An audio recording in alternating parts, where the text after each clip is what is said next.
No se te escucha, Gaby. Bueno, comienzo a grabar entonces a partir de este momento la clase. ¿Cómo están? Estas son las circunstancias que nos tocan para dar de ahora en más la clase. Vamos a tratarlo de hacerlo lo más sintético, lo más conciso y sobre todo lo más útil posible. Esta es una materia que se relaciona profundamente con los tiempos que estamos viviendo, porque justamente tratan y entiende sobre las potestades reglamentarias del Estado. Como sabemos, estamos viviendo una situación excepcional en la Argentina. Yo no recuerdo que haya sucedido esto en tiempos modernos, donde tenemos que recluirnos por una cuestión de bien público mayor y fíjense que estamos funcionando a media en todo. Ustedes, que muchos de ustedes son agentes de la administración pública, lo saben porque la administración pública no está funcionando, por lo menos no de la manera normal.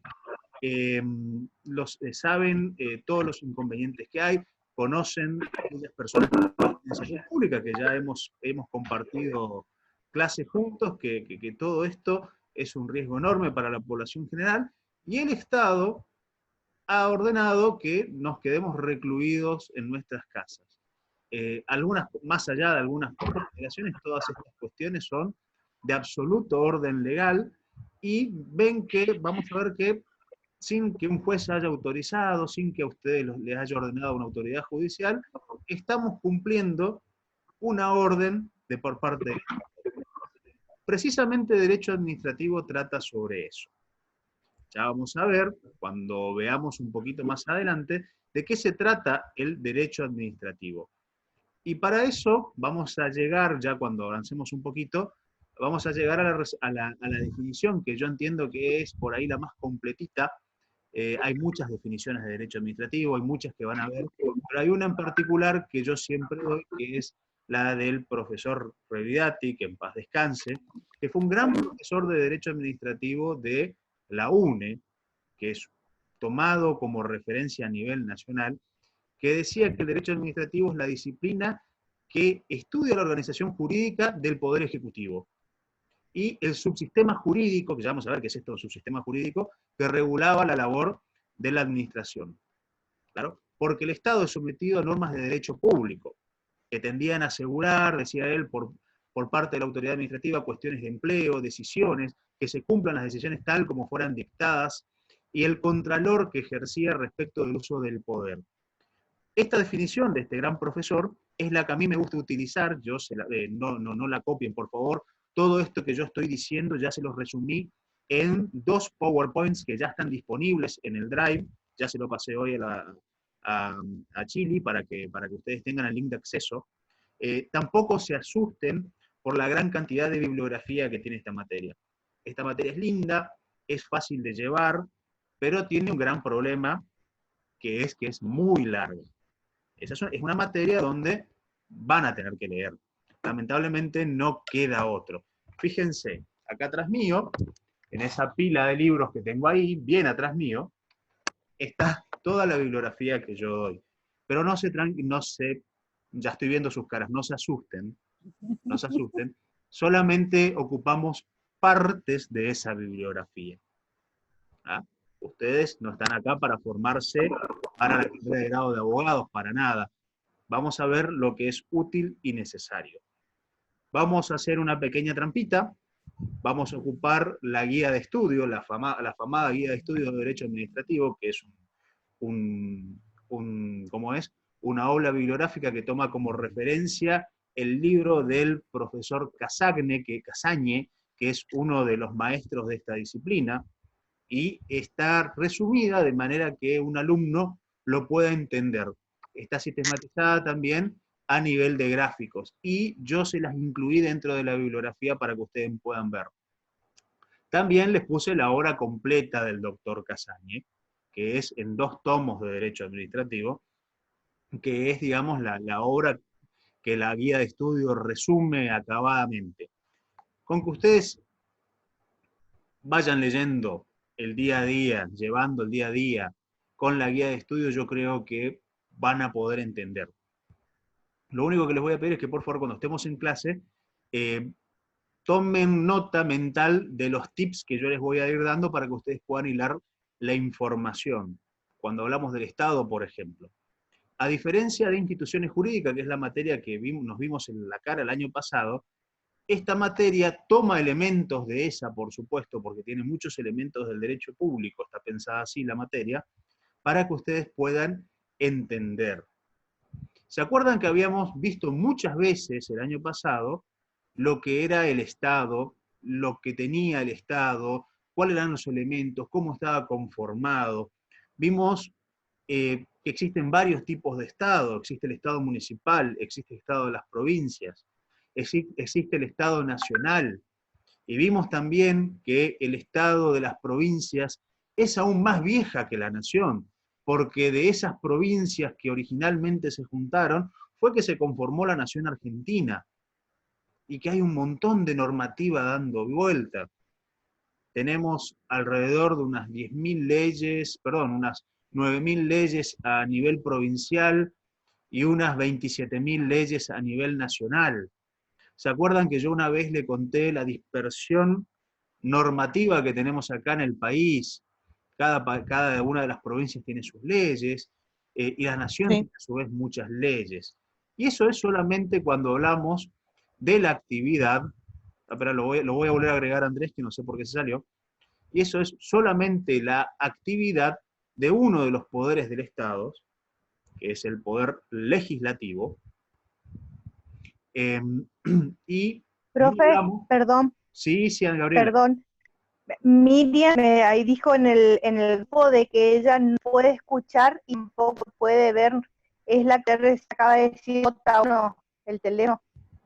Ah, bueno, me puede escuchar, pero no me puede ver. No, no puede escuchar ni ver, dice. En A el chat ver, mandó ahí. le voy a reiniciar el audio acá de manera remota.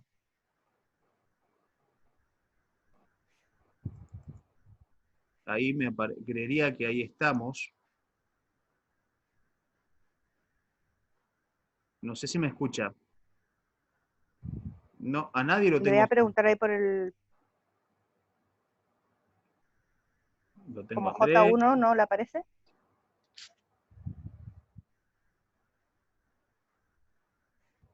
Miriam ver. Olivera es.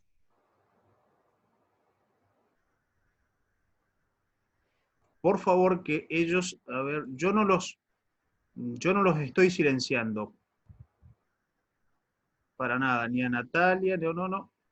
No, yo no los tengo silenciados. Ellos mismos están silenciados. Por favor, que revisen sus opciones de configuración y habiliten sus parlantes, por favor. Porque yo no Ahí los le voy estoy a decir, silenciando desde acá. profe. Sí, sí, sí, la verdad, porque yo no le di silenciar a nadie. Voy a silenciar a todos y ahora los voy a desilenciar a todos. Listo. Creería que están todos ahí. Muy bien, continuamos. Como les decía, hay un montón de actividad legislativa en el país. Y, sin embargo, no hablamos todavía del poder que nos ocupa en esta materia, que es el poder ejecutivo. Y no solamente un poder ejecutivo, todos los poderes ejecutivos.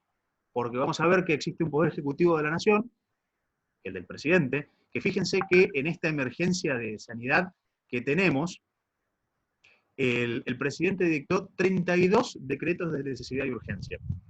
Ya vamos a ver que los decretos tienen también un nombre propio acá, que le decimos reglamentos en el derecho administrativo. Es lo mismo. Voy a prender un poquitito más de luz. Un segundo. Porque me parece que me veía muy oscuro. Ahí está. Les decía que, el presidente de la Nación dictó nada más y nada menos que 32 decretos de necesidad y urgencia. Vamos a ver que los decretos tienen un nombre propio acá, que es el de reglamentos. Los reglamentos son los decretos. Cuando ustedes de acá en más escuchen o lean la palabra reglamentos, sepan que estamos hablando de los decretos. Vamos a ver que existen no solo los decretos de necesidad y urgencia, sino que existen los decretos reglamentarios, que son aquellos que el presidente, o mejor dicho, el Poder Ejecutivo, escribe para reglamentar las leyes, que están aquellos que son los decretos delegados, que son cuestiones muy específicas en las cuales el Congreso pone por una cuestión de competencia específica a legislar al Poder Ejecutivo. Y después vamos a ver que hay decretos que son los decretos puros, por así decirlo, que son aquellos que hace el Poder Ejecutivo en virtud de sus competencias. Bien, a ver, voy a empezar a compartir pantalla con ustedes para que empecemos a ver un poquito.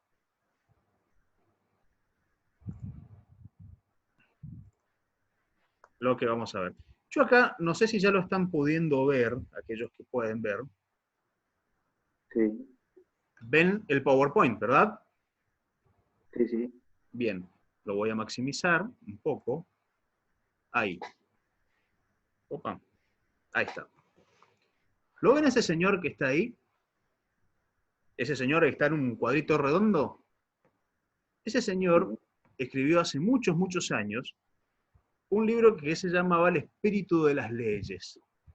Ese señor que está ahí es Charles Secondat, barón de la Montesquieu, más conocido como Montesquieu. Y fue uno de las personas que pensaron que el Estado era una persona jurídica y que tenía una entidad jurídica propia. Bien, también entendió que el Estado debía estar separado. Montesquieu nació en la época en la que era francés el señor, y nació en la época en la que todavía había una monarquía en Francia. Ustedes saben lo que pasó con los reyes de Francia, ¿verdad? Perdieron la cabeza, todos, desde Luis XIV, que no hay reyes en Francia. La monarquía fue abolida y bueno, como resultado de la Revolución Francesa. Montesquieu inclusive nació antes, porque él muere un par de años antes que la Revolución Francesa. Montesquieu se inspiró en algo que existía en la época, que fue una revolución de las ciencias. Montesquieu era un humanista, era un iluminista. Todo su pensamiento estaba relacionado de alguna manera con las ciencias que tenían un gran florecimiento en esa época. Y él se inspira y se da particularmente en una de las ciencias que era la física. Y él elabora una teoría inspirada en eso de la física. Ustedes me dicen, ¿qué tiene que ver la física con el derecho?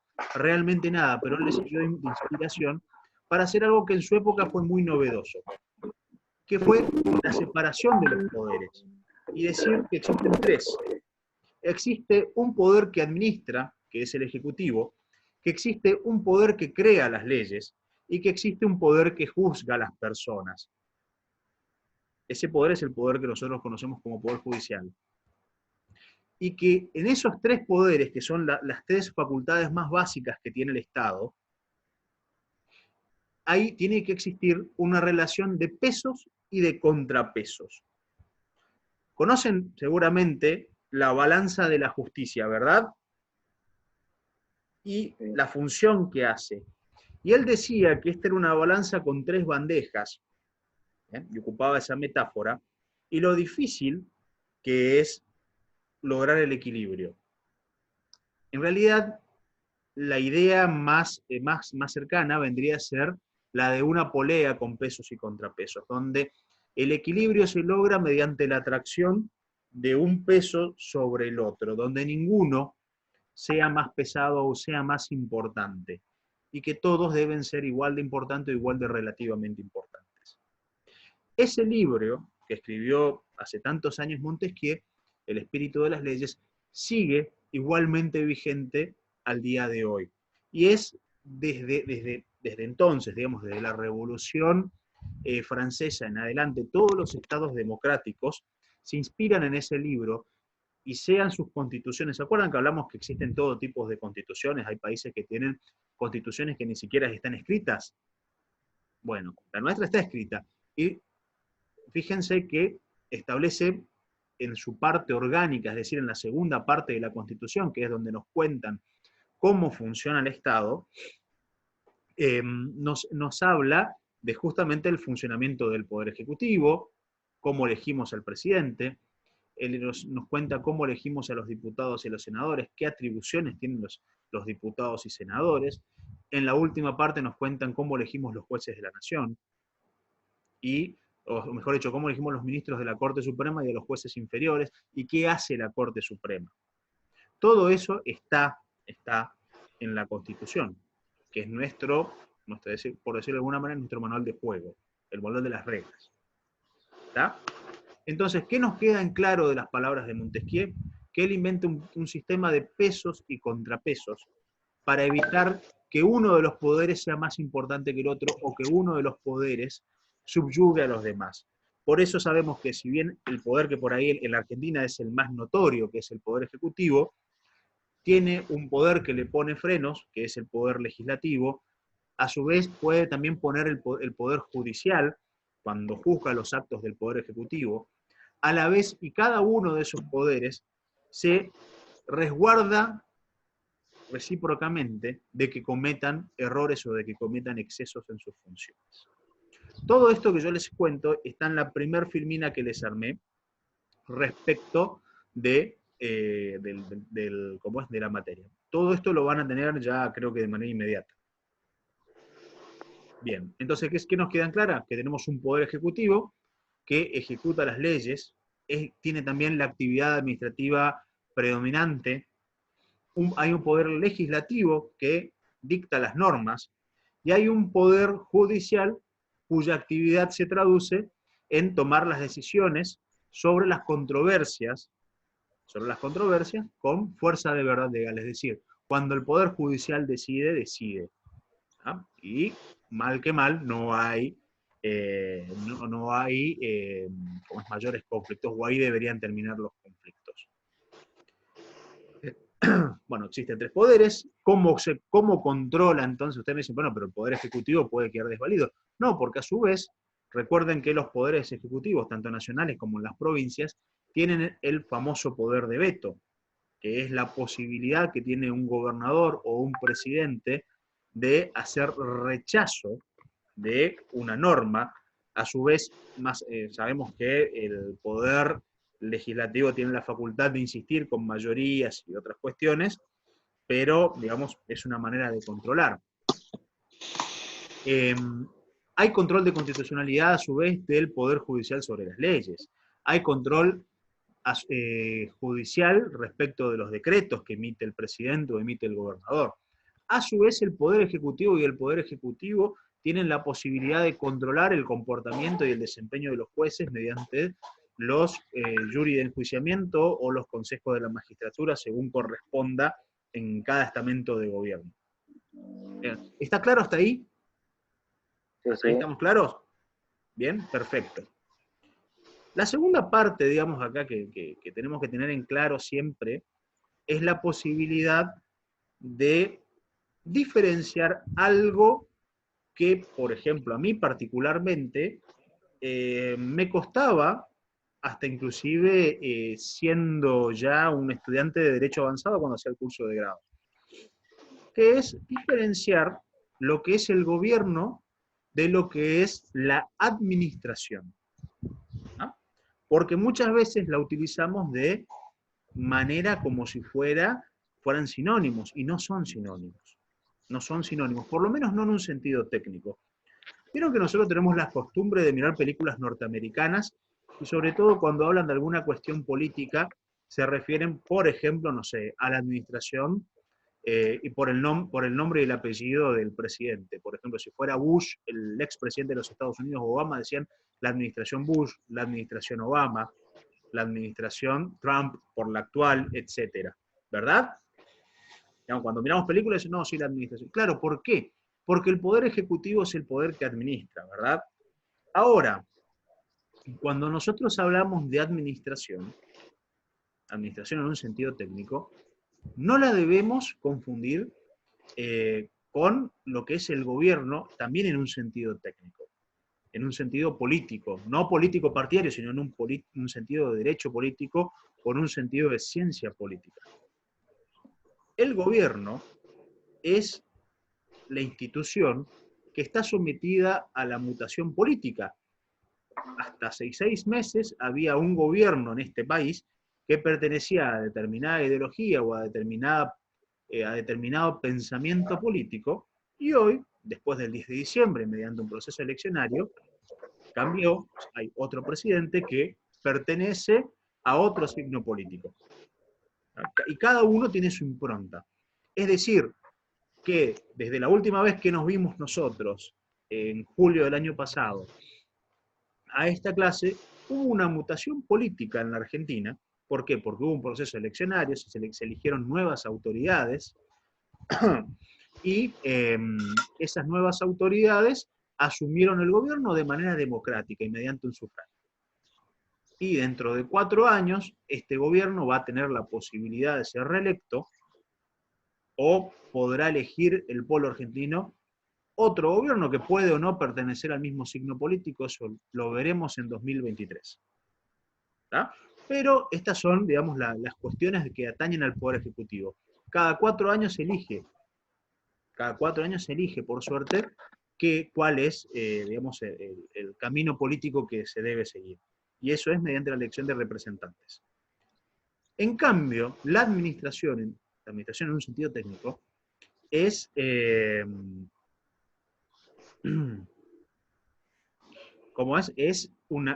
un carácter estable, debe, como es, si ustedes son, por ejemplo, ustedes que son empleados de la administración, son empleados técnicos, ¿tá? No son empleados del gabinete, no son como los ministros. El ministro cesa en sus funciones el día que cesa el presidente. El staff del ministro cesa en sus funciones el día que cesa el presidente. En cambio, ustedes son permanentes, es decir, son estables. ¿Por qué? Por su carácter de empleados de la administración. Porque tienen una función técnica allí. Hacen y cumplen funciones técnicas. Los funcionarios, en cambio, que cumplen un cargo político, tienen una naturaleza no permanente. En cambio, ustedes son agentes, para diferenciarlos de funcionarios, con funciones no políticas, sino que son funciones técnicas. No sé, el que entra con un gobierno, no hay una regla especial para el personal de gabinete. En cambio, el empleado público sí tiene un régimen especial, tiene un estatuto del empleado público. Entonces, ¿cuál es la legitimación, digamos, del funcionario? Tiene una legitimación meramente política. En cambio, el agente o el empleado público actúa con una neutralidad política. Y, por último, los empleados del gobierno o los empleados de gabinete son equivalentes, digamos, al Poder Ejecutivo y por extensión a los ministros. En cambio, la administración tiene un poder organizado, tiene un fin propio, que es el interés público, y que a veces le permite imponer decisiones que adoptan, y a sus agentes, obviamente, que no integran, digamos, también la administración. Entonces, vieron que es un poquito, hay una cantidad de términos en esta materia que tenemos que empezar a incorporar de a poco. La voz administración, la palabra administración, tiene muchos significados. Tiene un origen etimológico, el origen de las palabras. Administrar viene de administrare, que viene de un vocablo romano en latín, ad manus traer, traer a la mano. ¿Tá? Hace referencia a eso. La palabra administrativo viene de eso, administración, ad manus traere, traer a la mano, agarrar, tener. También tenemos que, hay un montón de, digamos, de explicaciones, digamos. A ver, administrar significa, no sé, repartir. Significa organizar las cosas para que nos hagan. Por ejemplo, vamos a suponer que en estos tiempos de pandemia, administramos nuestra alacena para tener comida todos los días de la semana. Eso también es administrar. En un sentido vulgar, quiere decir en un sentido común, que también hace a la cuestión, y por, digamos, la terminología vulgar no es un sentido peyorativo, sino que es la utilización más común, a eso se refiere. Y también hay utilizaciones técnicas o científicas, porque no es lo mismo administrar para nosotros, los abogados, que por ahí a los licenciados en administración. Le dan otro sentido mucho más amplio al vocabulario. A nosotros en esta materia nos importa el sentido jurídico. Tenemos que saber que hay una administración del sentido privado y hay una administración del sector público, que es el que nos importa. Vamos a ver que existen también distintos criterios jurídicos para definir la administración.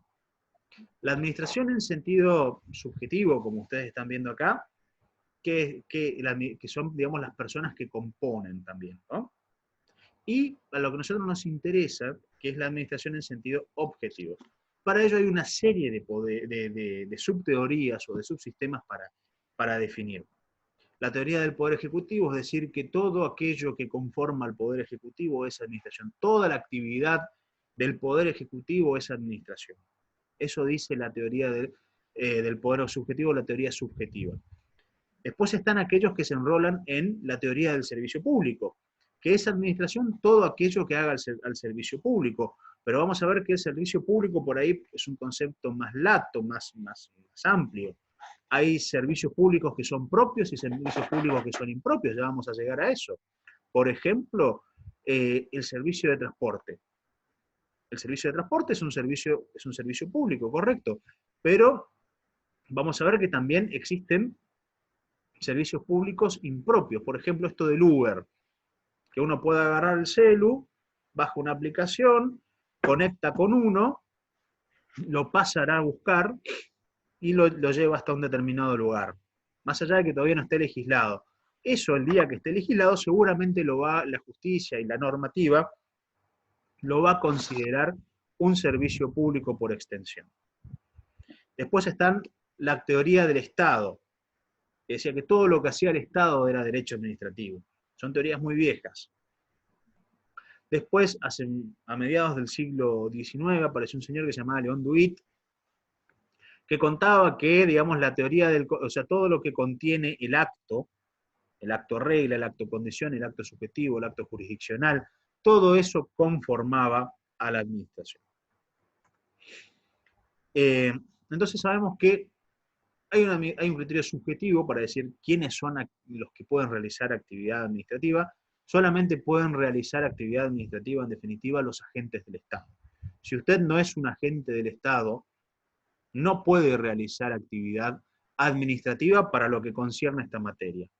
Si ustedes se van a ver a un médico, a su consultorio, no realizan ninguna actividad administrativa. Ahora, si se van a ver a un médico perteneciente a una repartición de la sanidad pública, y les hace, no sé, un certificado de que ustedes, no sé, son aptos para hacer una tarea, eso sí es administración. Ahí hay un acto administrativo. Cuando el médico escribe que el señor Juan Pérez es apto para ser empleado de la administración pública. O sea, vamos a ver que también existen requisitos de forma y de fondo para ser empleado público.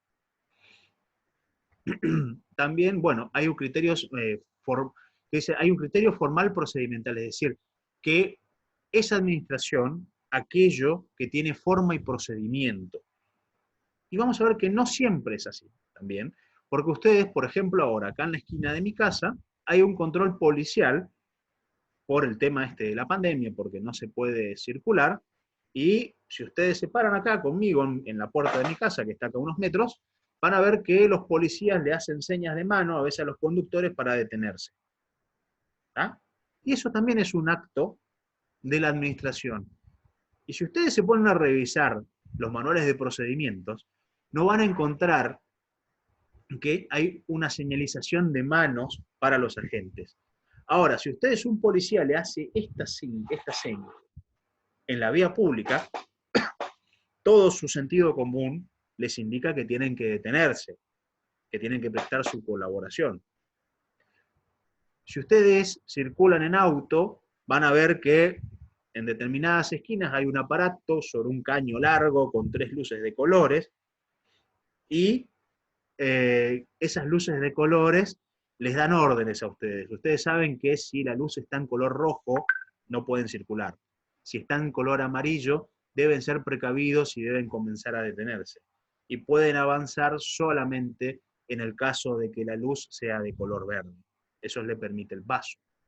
¿Ah? ¿Y dónde está escrito eso? Por supuesto, hay alguna normativa que dice cómo deben ser los semáforos. Pero eso, no hay un procedimiento. Ustedes no vino corriendo un chico, un agente de la administración, el señor, en la esquina tiene que parar porque van a pasar los de la mano de la derecha. No, no, no. Y también, vamos a ver que hay otros vocablos para la administración, que es el vocablo de la exorbitancia, que es una palabra nueva, ya sé, me van a decir qué es esto de la exorbitancia. En la exorbitancia o en la teoría de la exorbitancia se ponen de manifiesto una serie de cuestiones muy particulares que tiene el derecho administrativo. Se llama teoría de la exorbitancia o régimen de la exorbitancia, porque el derecho administrativo, esta parte del derecho público, no se maneja conforme las reglas comunes. Eso quiere decir. ¿Qué quiere decir por esto de la exorbitancia en un término o en una explicación más práctica? Quiere decir que, por ejemplo, si ustedes son acreedores del Estado, es decir, si el Estado tiene que darles plata a ustedes porque le ganan un juicio de daños y perjuicios, si le ganan una cuestión laboral, a ustedes no se le puede ocurrir como si lo podrían llegar a hacer contra un particular, por ejemplo, si fuéramos enfrentados en un juicio nosotros recíprocamente, ustedes pueden agarrar y demandarme a mí y eventualmente, no sé, ejecutarme. Ejecutar quiere decir embargar algo, por ejemplo. Me sacan el auto, me cobran plata. En cambio, si ustedes, su demandado es el Estado, no pueden, por ejemplo, embargar una escuela, embargar ciertas cuentas públicas, no pueden trabar un embargo sobre la cuenta de salarios de la provincia y por ello que los empleados públicos no puedan cobrar sus sueldos. Es una locura. Eso no lo permite ningún país del mundo. Ningún país del mundo, por liberal o megaliberal o por comunista o por megacomunista que sea, eso no existe. El Estado tiene reglas especiales de juego. Por ejemplo, si ustedes le hacen un juicio al Estado, sea este el Estado provincial o sea este el Estado de la Nación, hay ciertas reglas especiales que debemos cumplir. Por ejemplo, en respecto al juicio, cómo debemos encararlo. Ustedes directamente no pueden demandar al Estado. Tienen que realizar un reclamo previo antes, que seguramente es algo que ustedes ya conozcan, o que ya les haya pasado, o que ustedes ya sepan.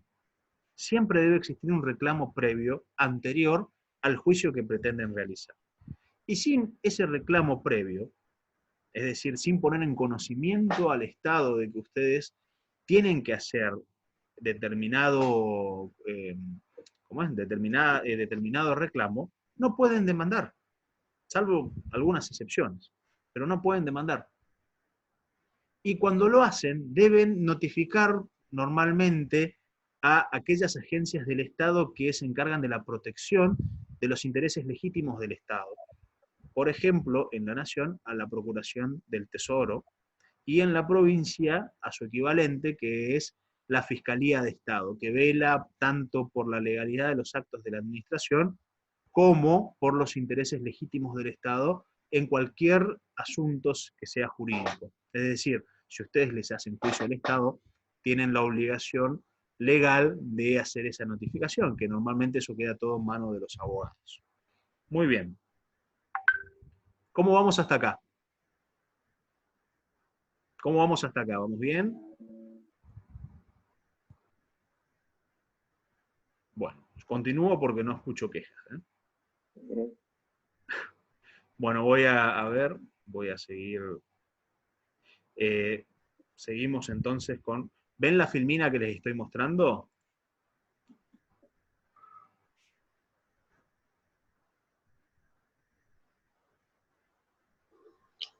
Sí, sí, se ve. Perfecto. Sí, se ve. Bien. Lo tenemos ahí, esa es la definición de la que yo les hablaba del profesor Revidati. Si ustedes quieren, yo les puedo llegar a dar el libro. No se los recomiendo por dos razones. Primero, porque es muy largo. Segundo, porque no los voy a aburrir, les voy a dar cosas prácticas. Y tercero, porque lamentablemente Revidati falleció hace muchos años. Es uno de los profesores realmente más prestigiosos que ha tenido la Universidad Nacional del Nordeste en cuestiones de derecho, y particularmente en cuestión de derecho administrativo. Si ustedes lo googlean su nombre, van a ver que es citado en todas las bibliografías y en muchísimos de los trabajos que van a ver publicados por ahí de derecho administrativo. Realmente es una persona que ha sido muy prestigiosa y muy considerada por la academia o la parte académica del derecho. Realmente fue muy innovador y seguía, digamos, fue cuando toda su producción académica tuvo lugar, que fue entre fines de los 70, principios de los años 80, realmente fue una persona que impactó mucho. Lamentablemente, su desaparición física dejó trunca su obra porque tampoco fue, por falta de voluntad de sus herederos, tampoco fue complementada, agregada, como a veces suele pasar. Sus discípulos no pudieron continuar con la ampliación de su obra, que era lo lógico que muchas veces pasa. Bueno, acá no pasó. Sin embargo, la definición que da Revidati del derecho administrativo para mí sigue siendo al día de hoy la más completa, sobre todo para lo que tiene que ver con el derecho administrativo argentino. Hay ciertas características que tiene el derecho administrativo y esta es muy especial: el derecho administrativo es local. ¿Qué quiere decir que sea local? Quiere decir que cada provincia tiene su derecho administrativo. Si nosotros comparamos los códigos contenciosos, que el código contencioso normalmente es la ley especial que rige los procedimientos para demandar al Estado en una jurisdicción. Como no existe el equivalente al código civil en código contencioso, es decir, ¿se acuerdan cuando vimos las facultades del Congreso de la Nación, del artículo 75? Bueno, el artículo 75, en una parte del artículo 75, en uno de los incisos, decía cuáles eran los códigos que debían ser dictados por el Congreso de la Nación Argentina. Y lo encontrábamos ahí: a las leyes del trabajo, al Código Civil, al Código de Minería, al Código Penal, al Código de Navegación, al Código Aduanero, al Código de Aeronavegación. Y el derecho administrativo no está. Como no está el derecho administrativo, quedó librado a la voluntad y a las facultades que les da la propia Constitución para hacerlo a las provincias. Por eso tenemos una ley de contencioso administrativo en el Chaco, una en Santa Fe, una en Corrientes, una en Formosa, una en Misiones. Y si bien pueden haber similaridades o sistemas parecidos, van a ver que no hay dos códigos contenciosos iguales en toda la Argentina. Cada provincia tiene sus propias reglas administrativas. Existen, por supuesto, ya no similaridades, hay recursos que tienen el mismo nombre, pero en una, por ejemplo, dice 10 días, en otro dicen 2 días, en otro dice 5 días. En algunos códigos hace falta para algunas cosas el abogado, para otros no. Y hay códigos que son tan viejos que parecen literalmente sacados de la Inquisición. Literalmente, no es un eufemismo ni lo digo de manera peyorativa, es sencillamente descriptivo. Así sucede, porque son códigos muy viejos. ¿Por qué? Porque las leyes administrativas son más viejas que el propio Código Civil. Muchas leyes administrativas, digamos, podemos buscarle una línea de sangre directa con las leyes administrativas españolas que existían. En la provincia de Corrientes, que ustedes saben que es una provincia muy antigua, vamos a ver que mucho del ordenamiento que todavía seguía vigente en tiempos tan cercanos como el año 1930, 1940, e inclusive en algunas sentencias de los años 1980, tenían remisión legal, es decir, se basaban en leyes que estaban vigentes en la época de la colonia, es decir, anteriores a 1810. Que después fueron ratificadas cuando ya existían las legislaturas provinciales por alguna norma local, pero que eran esencialmente las leyes que en su momento dictó el Consejo de Indias para Corrientes. ¿Me explico? ¿Me explico? De ahí viene. En el Chaco eso no lo vemos porque el Chaco saben que es una provincia joven, nace posterior a la creación del Estado argentino, primero fue un territorio nacional y luego, recién en la década de 1950, comenzó a ser provincia. Y tenemos nuestra propia ley de contencioso administrativo. Que la tengo por acá, ahora después vamos a hablar de nuestras leyes. Bueno, este es el primer pantallazo general de derecho administrativo. Estamos en 50 minutos de clase. ¿Ah? ¿Hay alguna? Abro un ratito los últimos 10 minutos para preguntas. Profesor. Sí, profesora. ¿Me escucha? La escucho bien. ¿Usted me había mandado algo a mí por correo? Yo mandé al correo de Fundune todo el material. Se lo reenvío a usted en un minuto. No. ¿Cuándo mandó? ¿Hoy? Ah, bueno. Yo miro, chico, el correo de Fundune y se lo reenvío entonces. Bueno, bien. Bien. Preguntas hasta acá. ¿Qué son los decretos? ¿A algunos le quedó alguna duda?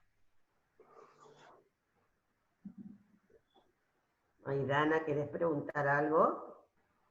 No, estoy escuchando. Bueno, de cualquier manera el profesor grabó, después yo te mando la clase grabada, más el PowerPoint que él fue mostrando, así vos repasás.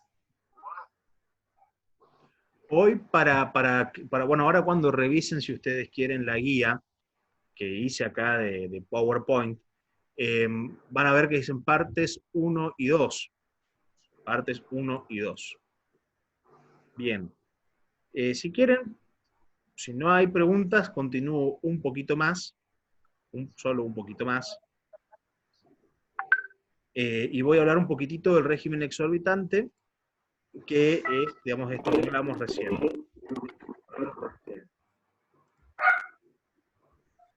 Muy bien.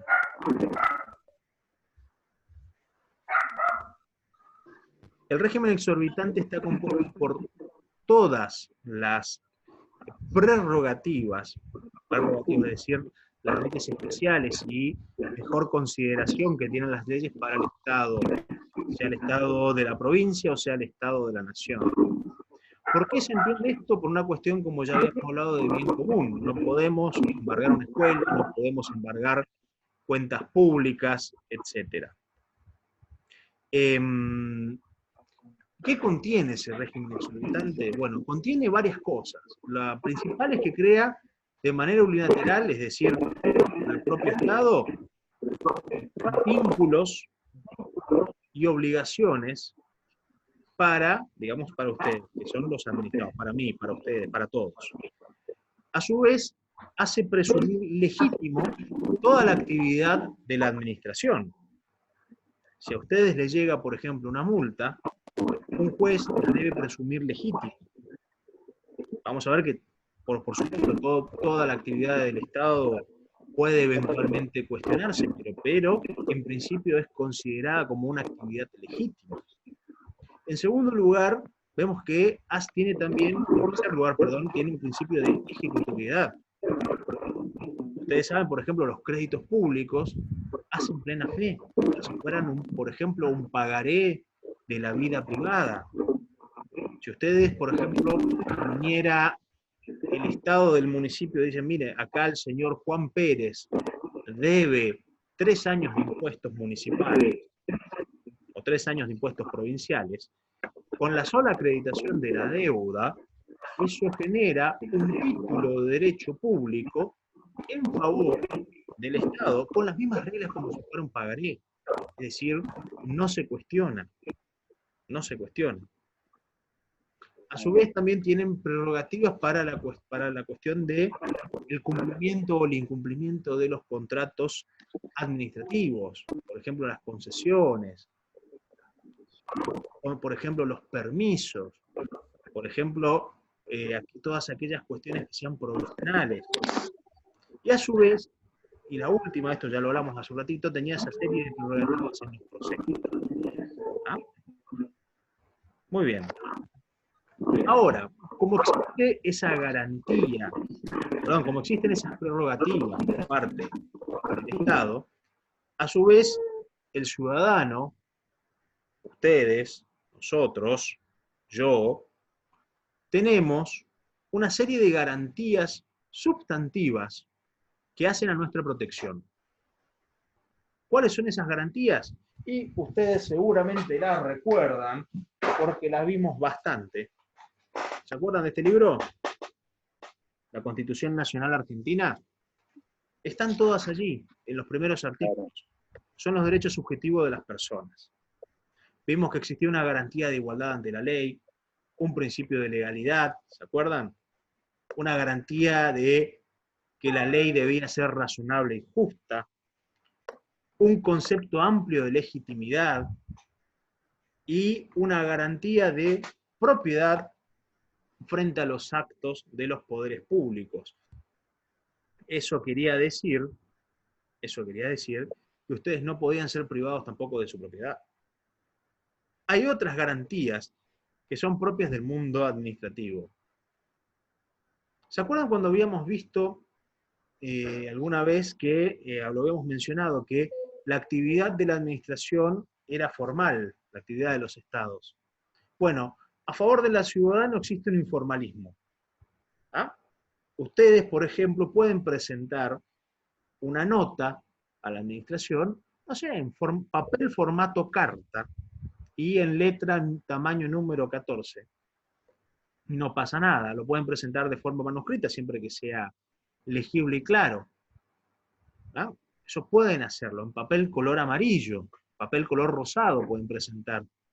Ahora, el Estado sí tiene una serie de obligación respecto que cumplir. Deben hacer, los actos deben tener ciertas formalidades que son necesarias, lugar y fecha, la firma del empleado o la firma de la gente a cargo. A su vez hay otras garantías, paso a otra, que, digamos, que ustedes tienen como administrados. Nosotros tenemos como administrados que somos. Administrado acá es sinónimo de ciudadanos.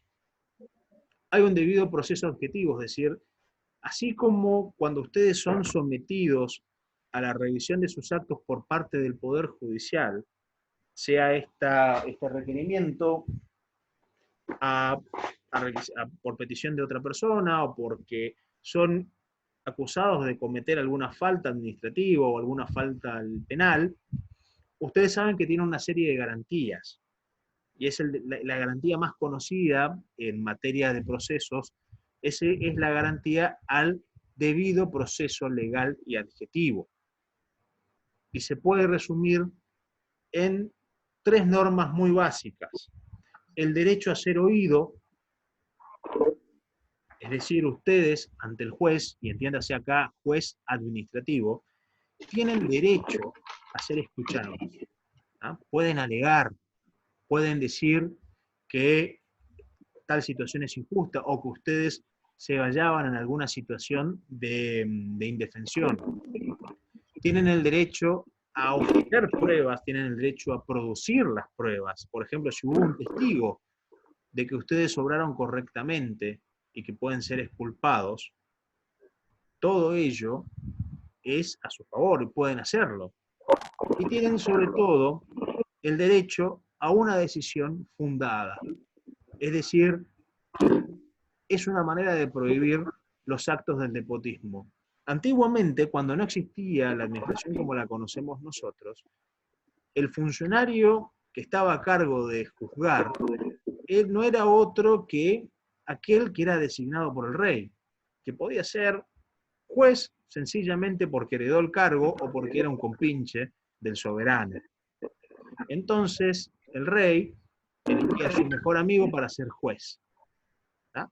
Y esta persona, como hablaba en nombre del rey, no podía ser discutida. ¿Tá? Eso era algo que pasaba. Contra todo eso y ese nepotismo fue que finalmente se oponen, digamos, los ciudadanos franceses, y esto es una de las tantas cosas que desencadenan la lucha por la libertad que se da en la Revolución Francesa de 1789. Bien, yo les dije hace un rato que había un tema acá en materia legislativa del derecho administrativo, que es que no vamos a trabajar, no sé si podrán trabajar ustedes en otras materias, con códigos. No existen códigos en derecho administrativo, por lo menos no a nivel nacional. Sí los existen a nivel local, es decir, a nivel de las provincias. Lo más parecido a un código de procedimientos administrativos que existen en el país es esto. Es una ley ya bastante antigua, no sé si salieron ahí, es el régimen de procedimientos administrativos, es la ley 19.549. Esta es una ley comentada, no hace falta que la tengan, pueden bajarla por internet después si la quieren ver. Y no hay un código de procedimientos a nivel nacional. Y esto es un problema porque provoca una dispersión normativa bastante importante, es decir, no hay leyes de procedimientos a nivel, mejor dicho, no hay código de procedimientos a nivel nacional. Un segundo.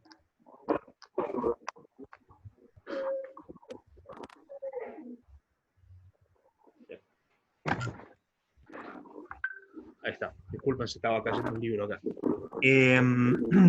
No existen códigos de procedimientos nacionales, salvo esta ley, pero es una ley, solamente fija algunas normativas, algunas partes. Después, hay aquellos que dicen que tampoco es necesario codificar el derecho administrativo, porque justamente la gran cantidad de situaciones distintas que se pueden dar dentro del derecho administrativo, o dentro, mejor dicho, dentro de la actividad de la administración, hace que sea imposible prever de manera lógica todas y cada una de aquellas circunstancias que puedan darse. Y ese es el principal argumento en contra que tiene. A su vez, hay aquellos que dicen que el derecho administrativo, y esto ya lo vengo escuchando ya desde que cursé la primera vez derecho administrativo, hace ya un montón de tiempo, como 15, 16 años, que hay nuevas técnicas y que la administración se va a ver transformada por, ahí fíjense que en la fórmula dice ADP, Appropriate Data Processing. Es decir, vamos a ver, el derecho administrativo siempre se está transformando. Hoy, por ejemplo, yo tramité mi permiso de circulación a través de un formulario web.